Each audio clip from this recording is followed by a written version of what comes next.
Capítulo 21.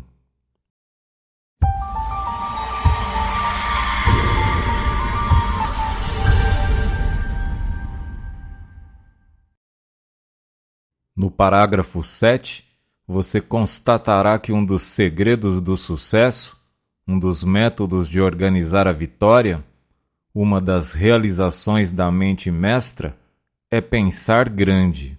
No parágrafo 8, você verá que tudo o que sustentamos em nossa consciência por um período de tempo chega a gravar-se em nosso subconsciente, chegando a ser um padrão que a energia criativa manifestará em nossa vida e ambiente.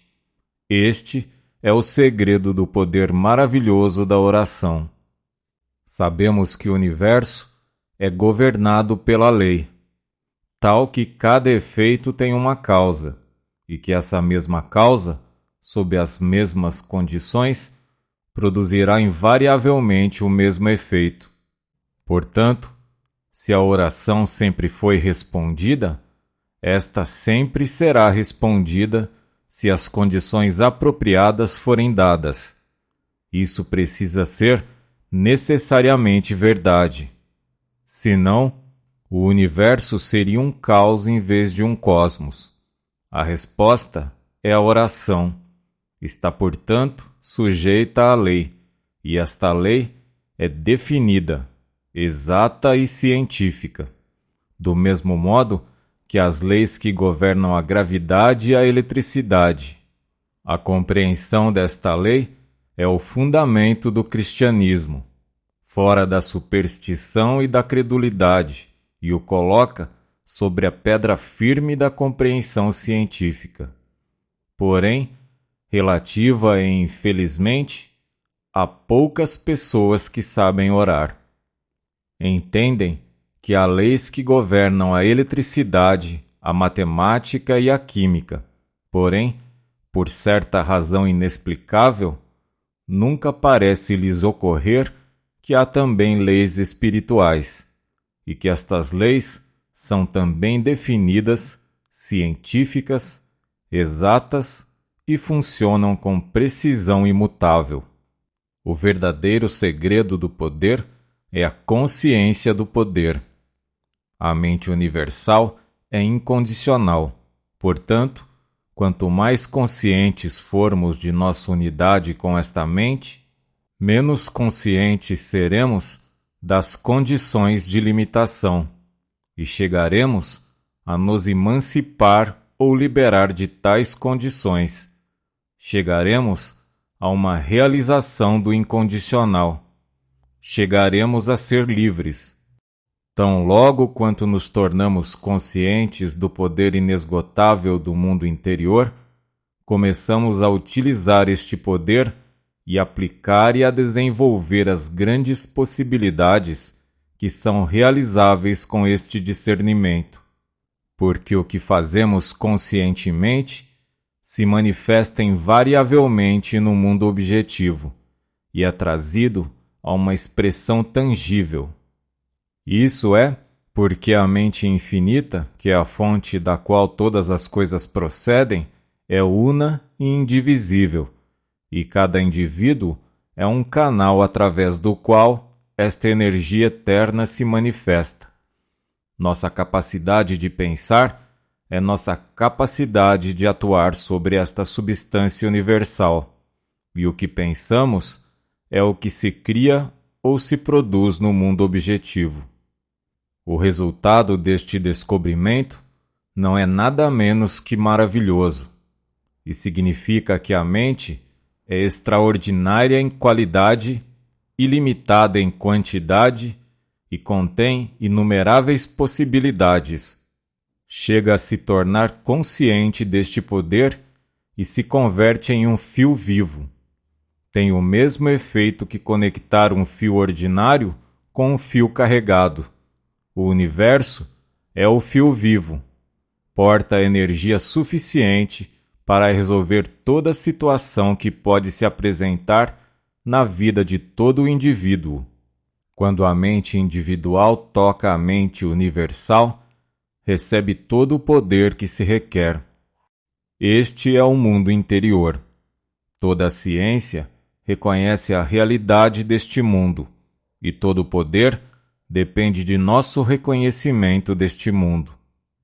A capacidade de eliminar condições imperfeitas depende da ação mental, e a ação mental depende do conhecimento do poder. Portanto, quanto mais conscientes formos de nossa unidade com a fonte de todo o poder, maior será nosso poder de controlar e dominar cada condição. Grandes ideias têm a tendência a eliminar todas as ideias menores, de modo que é desejável ter grandes ideias para contrastar e destruir todas as tendências pequenas ou indesejáveis. Isso afastará os inumeráveis obstáculos insignificantes e molestos do seu caminho. Você também se torna consciente do grande mundo do pensamento, de tal modo que aumenta sua capacidade mental e é colocado na posição para conseguir algo de valor. Este é um dos segredos do sucesso, um dos métodos de organizar a vitória, uma das manifestações da mente mestra. As energias criativas da mente não encontram maior dificuldade no manejo de grandes situações do que nas pequenas. Quando nos conscientizamos desses fatos referentes à mente, entendemos como podemos atrair qualquer condição, criando as condições correspondentes em nossa consciência. Porque tudo que é mantido por um período de tempo na consciência, finalmente é impressionado no subconsciente e cria um padrão que a energia criativa manifestará na vida e no ambiente do indivíduo. Deste modo, as condições se produzem, e constataremos que nossas vidas são simplesmente o reflexo de nossos pensamentos predominantes, ou de nossa atitude mental. Vemos então que a ciência do pensamento correto é a única ciência, pelo que inclui todas as outras.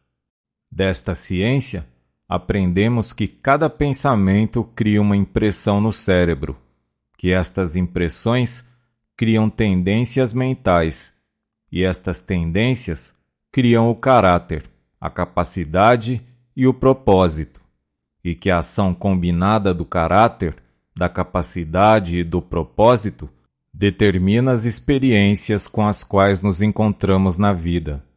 Estas experiências vêm a nós pela lei da atração.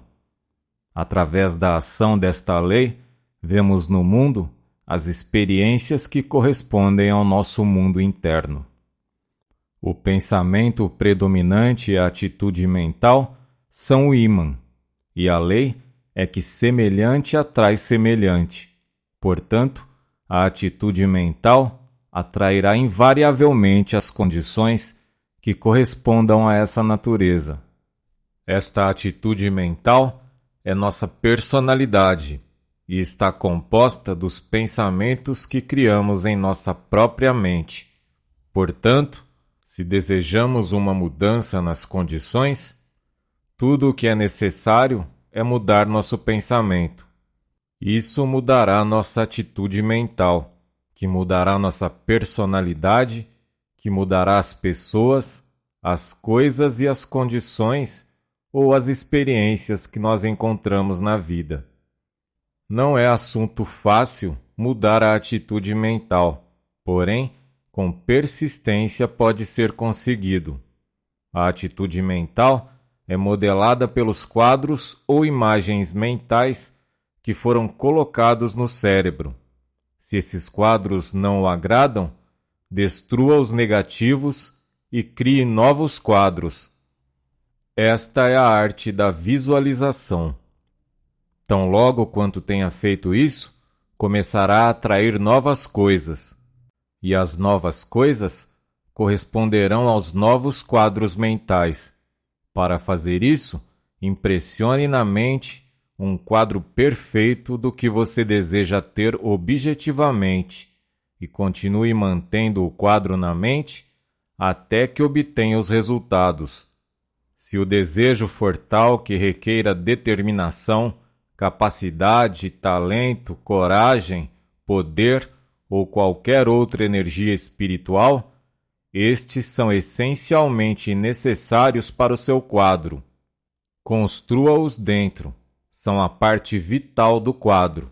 São os sentimentos que, combinados com o pensamento, criam a irresistível energia magnética que manifesta as coisas que quer. Eles dão vida ao seu quadro, e vida significa crescimento. E tão prontamente quanto crescem, o resultado está praticamente assegurado. Não vacile em aspirar às mais elevadas conquistas possíveis em qualquer coisa que possa empreender, porque as forças da mente estão sempre prontas para prestar-lhe uma vontade útil no esforço de cristalizar suas aspirações mais elevadas em atos, realizações e acontecimentos. Uma ilustração de como funcionam essas forças da mente é mostrada pelo método como se formam todos nossos hábitos. Fazemos uma coisa, depois fazemos outra vez, até que chega a ser fácil e se torna automática. E a mesma regra se aplica em romper quaisquer e todos os maus hábitos. Paramos de fazer uma coisa e depois a evitamos outra vez, até que ficamos inteiramente livres dela. E se falharmos de vez em quando, não precisamos perder de nenhum modo a esperança, porque a lei é absoluta e invencível, e nos dá o crédito para todo esforço e toda conquista, ainda que nossos esforços e conquistas sejam talvez intermitentes. Não há limite ao que esta lei pode fazer para você. Atreva-se a acreditar em sua própria ideia. Lembre-se que a natureza se molda ao seu ideal. Pense no ideal como um fato já realizado. A verdadeira batalha da vida é uma batalha de ideias. Está sendo lutada externamente por poucos contra muitos. Em um lado está o pensamento construtivo e criativo, e no outro lado, o pensamento destrutivo e negativo. O pensamento criativo é dominado por um ideal. O pensamento passivo é dominado por aparências. Em ambos os lados estão os homens das ciências, das letras e das aventuras. No lado criativo estão os homens que passam seu tempo em laboratórios ou sobre microscópios e telescópios. Lado a lado estão os homens que dominam o mundo comercial, político e científico. No lado negativo estão os homens que passam seu tempo investigando antecedentes legais, homens que torcem a teologia pela religião, os estadistas que enganam por poder e todos os milhões que parecem preferir o precedente ao progresso, que eternamente estão olhando para trás em vez de para frente. Os que somente veem o mundo externo, porém não sabem nada do mundo interior. Na análise passada, há somente estas duas espécies. Todos os homens terão que tomar seu lugar em um lado ou em outro. Terão que seguir para frente ou para trás.